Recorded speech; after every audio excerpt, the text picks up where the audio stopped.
تصور کریں اس انسان کا جسے ہم سب اپنی زندگی میں سب سے زیادہ نیک، متقی یا اخلاقی طور پر مضبوط سمجھتے ہیں۔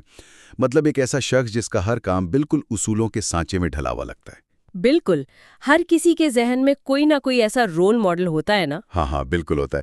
تو اب اگر میں یہ کہوں کہ اس شخص کے اس شاندار روحانی سفر کا آغاز اعلیٰ ترین شعور یا خدا کی خالص محبت سے نہیں بلکہ کسی ایسی چیز سے ہوا تھا جسے ہم عام طور پر انتہائی سطحی یا منفی سمجھتے ہیں۔ یعنی جیسے کوئی دنیاوی لالچ یا خوف؟ بالکل، مطلب کوئی لالچ، معاشرے کا دباؤ یا محض ایک اندیکھا خوف۔ تو آج کا ہمارا یہ جو گہرا مطالعہ ہے وہ کچھ ایسے ہی حیران کن اور ہماری روایتی سوچ کو جھنجھوڑ دینے والے حقائق پر مبنی ہے۔ اور یہ موضوع آج کے دور میں بہت ضروری بھی ہے۔ 100%، کیونکہ دیکھیں ہم آج جس دور میں جی رہے ہیں نا، جسے ہم کینسل کلچر یا سوشل میڈیا کا دور کہتے ہیں، وہاں ہم لوگوں پر ہر وقت پرفیکٹ یا بالکل بے عیب نظر آنے کا ایک شدید دباؤ ہوتا ہے۔ ہاں، وہ ایک مصنوعی سا دباؤ جس میں غلطی کی کوئی گنجائش نہیں ہوتی۔ صحیح کہا آپ نے۔ ہم نے اچھائی اور برائی کو ایک بجلی کے سوئچ کی طرح سمجھ لیا ہے۔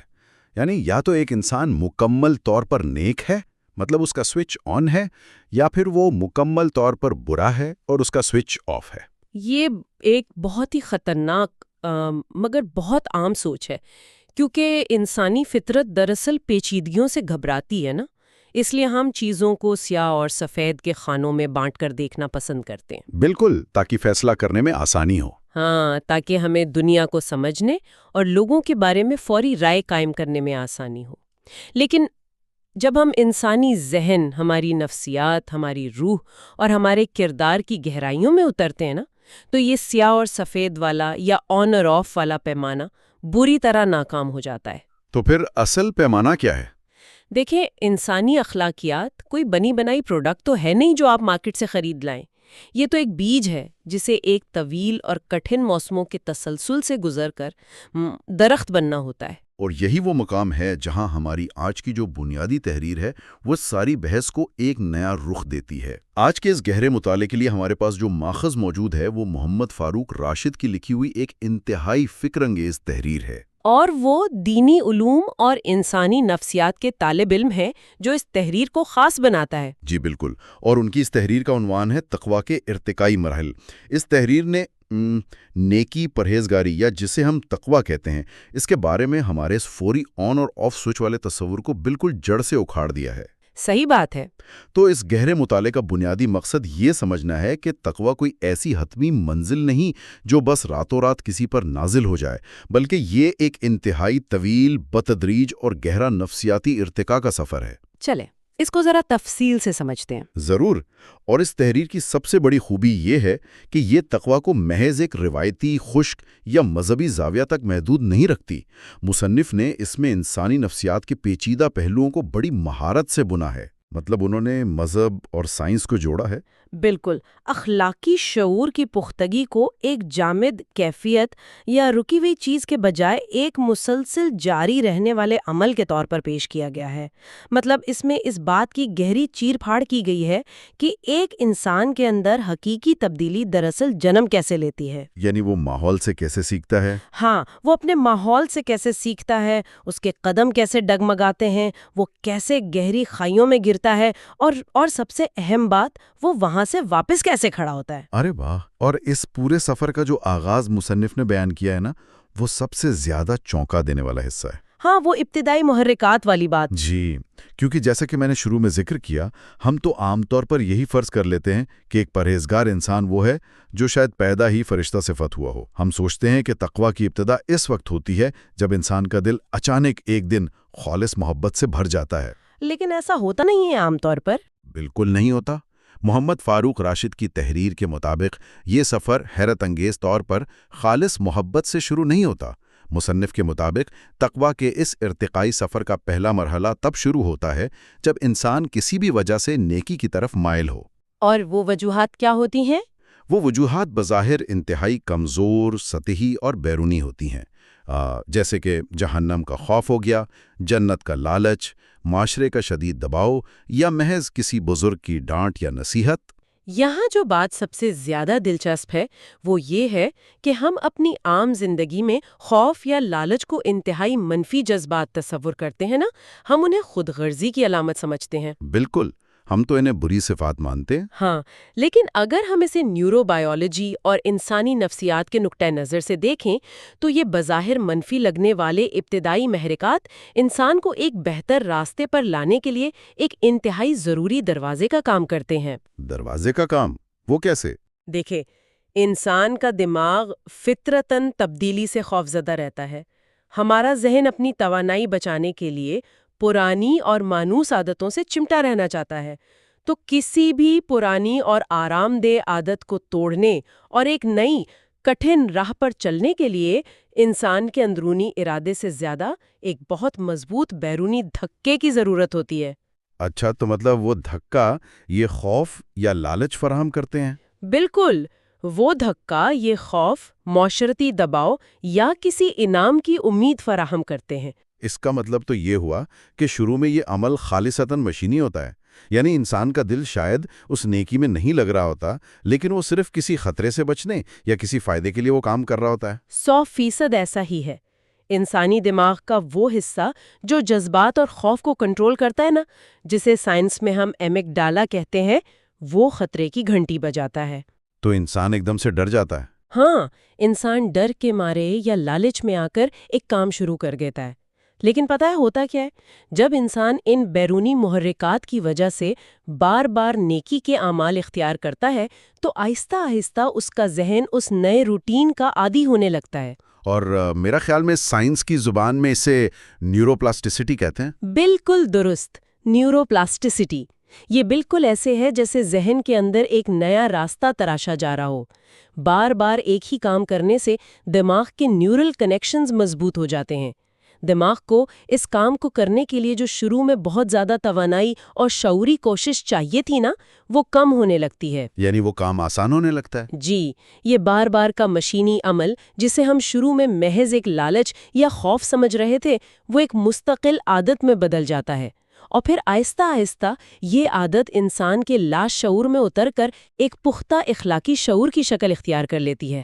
اس سائنسی اور نفسیاتی وضاحت نے مجھے روزمرہ زندگی کی ایک بہت ہی عملی مثال کی طرف دھکیل دیا ہے۔ ہاں، یہ بہت پرفیکٹ مثال ہے۔ نا؟ اب وہ شخص جم اس لیے نہیں جا رہا کہ اسے ورزش سے کوئی روحانی لگاؤ ہے، بلکہ اس پر کسی تقریب میں اچھا لگنے کا دباؤ ہے، یا اسے ڈاکٹر نے ڈرایا ہے کہ بھائی اگر تم نے وزن کم نہ کیا تو بیمار پڑ جاؤ گے۔ یعنی وہ ایک خالصتاً بیرونی محرک کے تحت جا رہا ہے۔ بالکل، ایک طرح کا خوف اور دباؤ۔ پہلے چند ہفتے تو وہ شخص جم میں ہر سیکنڈ کو کوستا ہے، اسے جسمانی تکلیف ہوتی ہے، لیکن جب وہ روزانہ جاتا ہے، پسینہ بہاتا ہے، تو اس کا دماغ اور جسم اس روٹین کا عادی ہو جاتا ہے، اور پھر اسے اس تکلیف میں بھی مزہ آنے لگتا ہے۔ بالکل۔ پھر ایک وقت ایسا آتا ہے کہ وہ یہ سب کسی کو دکھانے یا محض ڈاکٹر کے ڈر سے نہیں کرتا۔ روزانہ کی اس مشق سے اسے خود اپنی صحت، اپنی تندرستی اور ورزش کے اس عمل سے ہی پیار ہو جاتا ہے۔ اب محرک بیرونی نہیں رہا، اندرونی بن چکا ہے۔ یہ روزمرہ کی مثال مصنف کی بات کو سمجھنے کے لیے واقعی بہترین ہے۔ رویوں کی تشکیل کے دوران انسانی ذہن بالکل اسی طرز پر کام کرتا ہے۔ مطلب ہم اکثر الٹا سوچتے ہیں اس بارے میں۔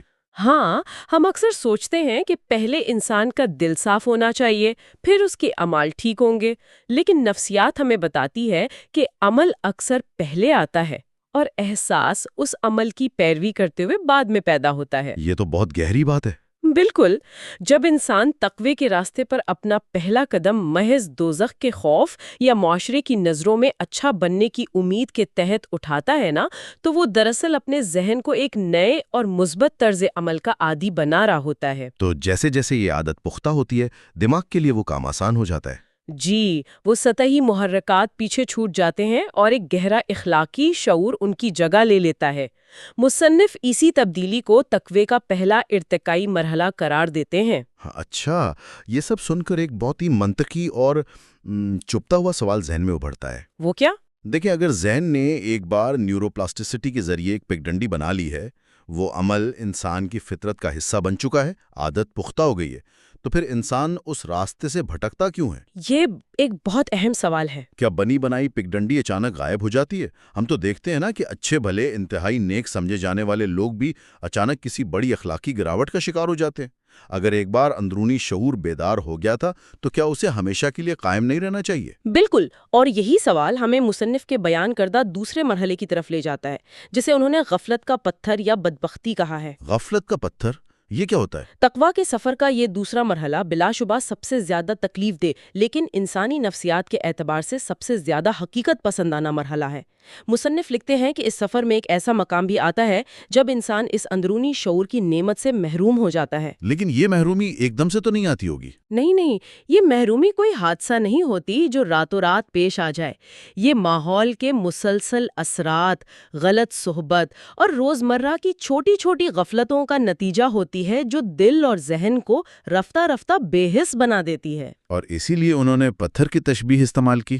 جی، مصنف نے اس کیفیت کو ایک بہت خوبصورت استعارے سے بیان کیا ہے کہ جیسے چلتے چلتے راستے میں کوئی بھاری پتھر آ کر آپ کی پیش قدمی کو روک دے اور آپ کو سمجھ ہی نہ آئے کہ راستہ کیوں بند ہو گیا ہے۔ یہاں آ کر بات واقعی بہت دلچسپ ہو جاتی ہے۔ میں اس نقطے پر آپ کے اور مصنف دونوں کے سامنے ایک چیلنج رکھنا چاہوں گا۔ جی بالکل، بتائیں۔ کیا یہ پتھر یا یہ جو رکاوٹ ہے، یہ محض ارادے کی کمزوری کا دوسرا نام نہیں ہے؟ میرا مطلب ہے، ایک شخص جس نے اتنا طویل سفر طے کیا ہو، جو جانتا ہے کہ کیا صحیح ہے اور کیا غلط، وہ اچانک بے حس کیسے ہو سکتا ہے؟ وہ بس صحیح کا انتخاب کیوں نہیں کرتا؟ اچھا، یہ بظاہر ایسا ہی لگتا ہے کہ انسان جان بوجھ کر غلطی کر رہا ہے۔ ہاں نا؟ تو مصنف اسے اتنی پراسرار اور پیچیدہ کیفیت کے طور پر کیوں پیش کر رہے ہیں، جہاں انسان خود بھی نہیں سمجھ پاتا کہ وہ نیکی سے دور کیوں ہو گیا ہے؟ کیا ایک باشعور انسان واقعی اتنا بے بس ہو جاتا ہے کہ اسے اپنی ہی غفلت کی سمجھ نہ آئے، یا یہ محض ایک بہانہ ہے؟ اگر ہم اسے وسیع تر تناظر میں دیکھیں تو انسانی ذہن کے کام کرنے کی صلاحیت اتنی سیدھی اور شفاف نہیں ہے جتنا ہم دعویٰ کرتے ہیں۔ یہ محض ارادے کی کمزوری یا جان بوجھ کر کیا گیا فیصلہ نہیں ہوتا۔ تو پھر یہ کیا ہوتا ہے؟ جب مصنف یہ کہتے ہیں کہ انسان خود بھی نہیں سمجھ پاتا تو وہ دراصل نفسیاتی بے حسی اور ایک بہت ہی طاقتور نفسیاتی رجحان کی طرف اشارہ کر رہے ہیں، جسے ہم کوگنیٹو ڈسوننس یا ذہنی کشمکش کہتے ہیں۔ Cognitive dissonance? اس کو ذرا آسان الفاظ میں سمجھائیں۔ دیکھیں، ہمارا دماغ اپنے بارے میں ایک مثبت خاکہ رکھتا ہے کہ ہم اچھے انسان ہیں۔ جب ہمارے اعمال ہماری ان اخلاقی اقدار سے ٹکراتے ہیں جو ہم نے پہلے مرحلے میں سیکھی تھیں، تو دماغ کو ایک شدید قسم کی ذہنی تکلیف اور کھچاؤ کا سامنا کرنا پڑتا ہے۔ یہ ٹکراؤ دماغ کے لیے لفظی طور پر جسمانی درد کی طرح ہوتا ہے۔ تو پھر دماغ اس درد کو ختم کرنے کے لیے کیا طریقہ اختیار کرتا ہے؟ وہ فوراً گناہ چھوڑ دیتا ہے؟ کاش ایسا ہوتا۔ چونکہ اپنے طرز عمل کو فوراً بدلنا مشکل ہوتا ہے نا، اس لیے دماغ اس درد کو ختم کرنے کے لیے ایک شارٹ کٹ ڈھونڈتا ہے۔ وہ شارٹ کٹ کیا ہے؟ وہ حالات کی تعویلیں تراشنا شروع کر دیتا ہے۔ وہ خود سے جھوٹ بولتا ہے کہ یہ غلطی اتنی بھی بری نہیں ہے، یا سبھی تو ایسا کرتے ہیں، یا میری تو مجبوری تھی۔ اس کی ایک بہت زبردست مثال ایسے ہے جیسے تصور کریں کہ آپ نے کسی انتہائی مصروف ریلوے ٹریک کے بالکل ساتھ ایک نیا گھر لیا ہے۔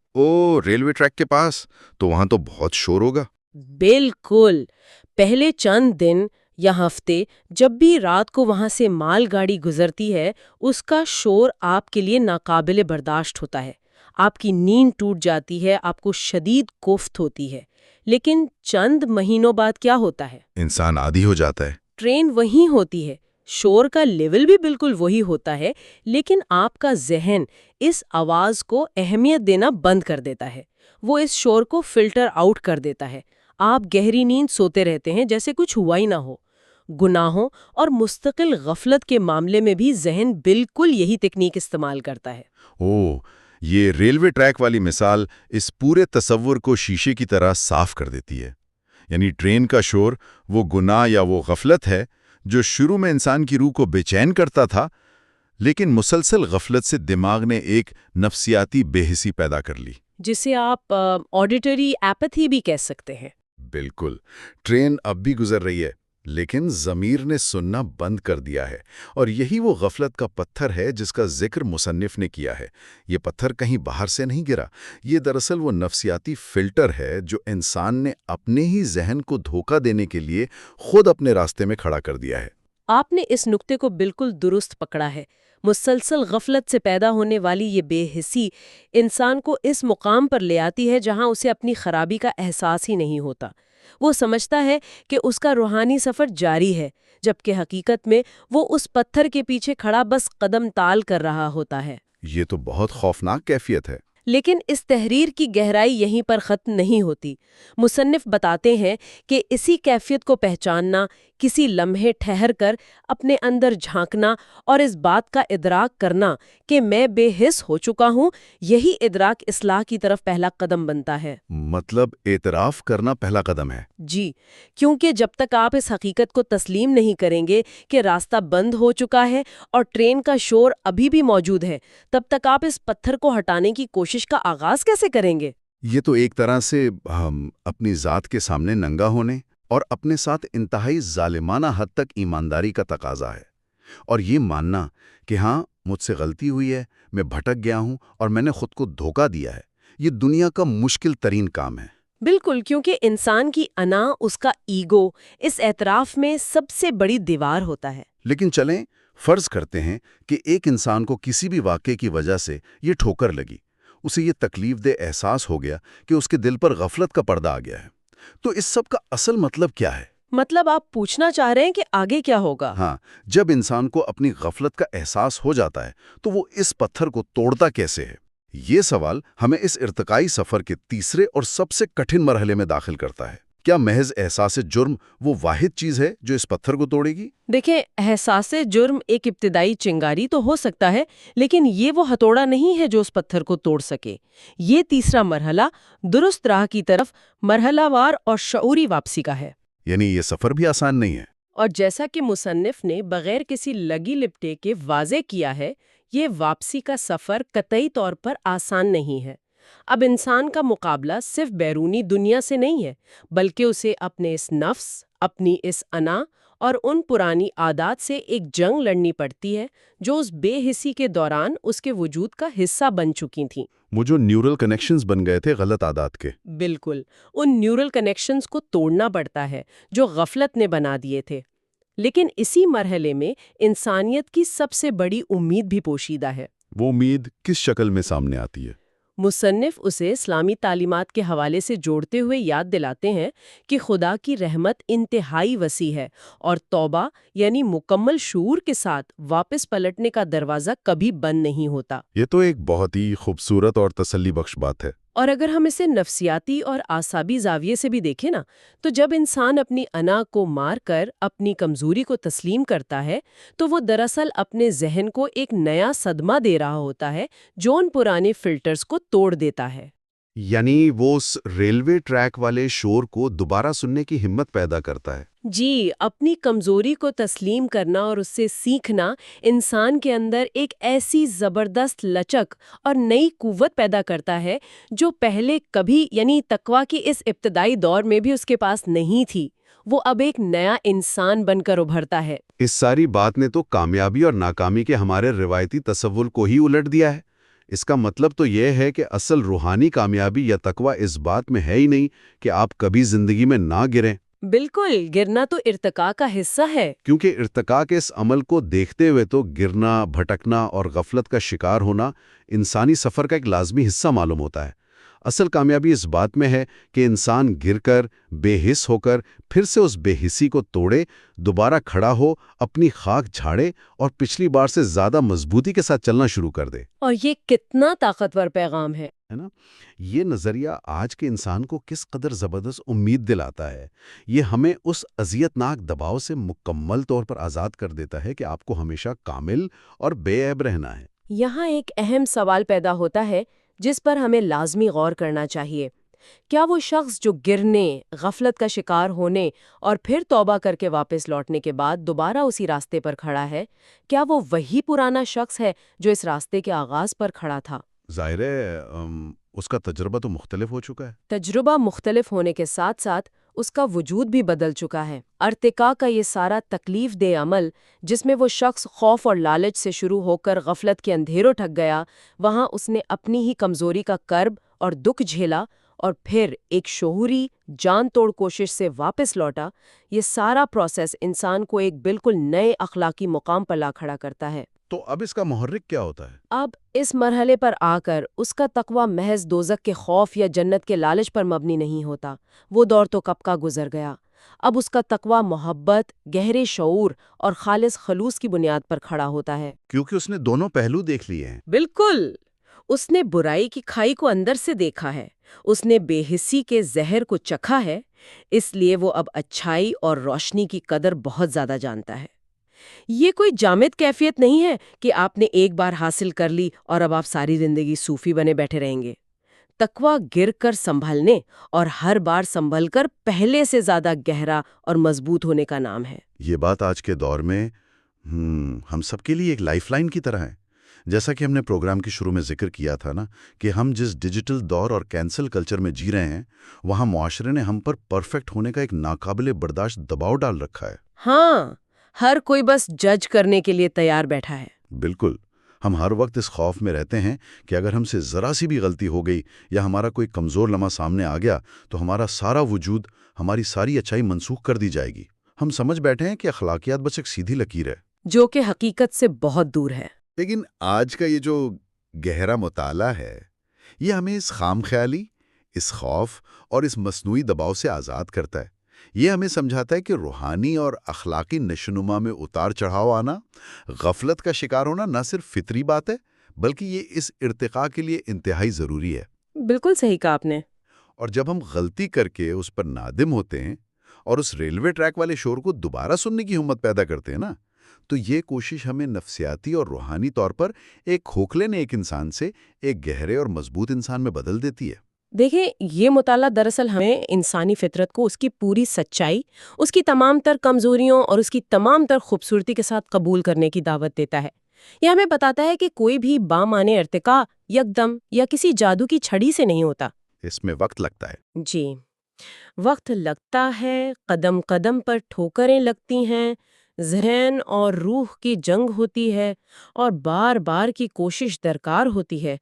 اور یہی وہ چیز ہے، یہی وہ رگڑ ہے جو انسان کے کردار کو وہ پختگی، وہ عاجزی اور وہ چمک عطا کرتی ہے جو کسی بھی شارٹ کٹ سے ممکن ہی نہیں۔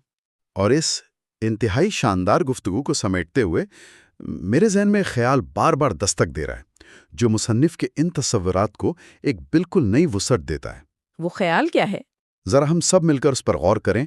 اگر تقویٰ کا سفر واقعی گرنے، غفلت کا شکار ہونے اور پھر اس درد اور اذیت سے گزر کر دوبارہ اٹھنے کے بعد ہی سچے شعور، محبت اور خلوص کی اس چوٹی تک پہنچتا ہے، تو کیا اس کا مطلب یہ ہے کہ اگر کسی انسان سے زندگی میں کبھی کوئی بڑی غلطی نہ ہوتی، اگر وہ کبھی غفلت کی اس تاریک وادی میں گرتا ہی نہیں، تو کیا وہ روحانی اور نفسیاتی طور پر اتنا مضبوط، اتنا شفیق اور اتنا گہرا انسان کبھی نہ بن پاتا جتنا وہ اپنی ان بھیانک خامیوں اور ناکامیوں سے سیکھ کر بنتا ہے؟ یہ واقعی ایک بہت ہی گہرا اور انسان کے پورے وجود کو ہلا دینے والا پہلو ہے۔ کیا ہماری غلطیاں، ہماری غفلتیں اور ہمارے وہ گناہ جن پر ہم شرمندہ ہوتے ہیں، کیا وہی دراصل ہمارے حتمی عروج اور ہمارے گہرے ترین شعور کا سب سے بڑا ذریعہ ہیں؟ کیا ایک بے عیب انسان دراصل ایک ادھورا انسان ہے؟ یہ وہ سوال ہے جس کا جواب ہر انسان کو اپنے اندر تلاش کرنا ہوگا۔ بالکل، یہ وہ سوال ہے جو آج کی اس گفتگو کے بعد ہم سب کو اپنے اندر جھانک کر ضرور سوچنا چاہیے۔ ہم نے شروع میں بات کی تھی نا اس آن اینڈ آف سوئچ کی اور کینسل کلچر کے دباؤ کی، تو یاد رکھیں، انسانی کردار، نیکی اور تقویٰ کوئی بجلی کا سوئچ نہیں ہے جسے کوئی دوسرا جب چاہے آن یا آف کر دے۔ یہ تو ایک طویل، پراسرار، کٹھن اور بے پناہ خوبصورت سفر ہے۔ واقعی ایک ایسا سفر جو کبھی ختم نہیں ہوتا۔ آج کے اس گہرے مطالعے کو ہم اسی مقام پر مکمل کرتے ہیں۔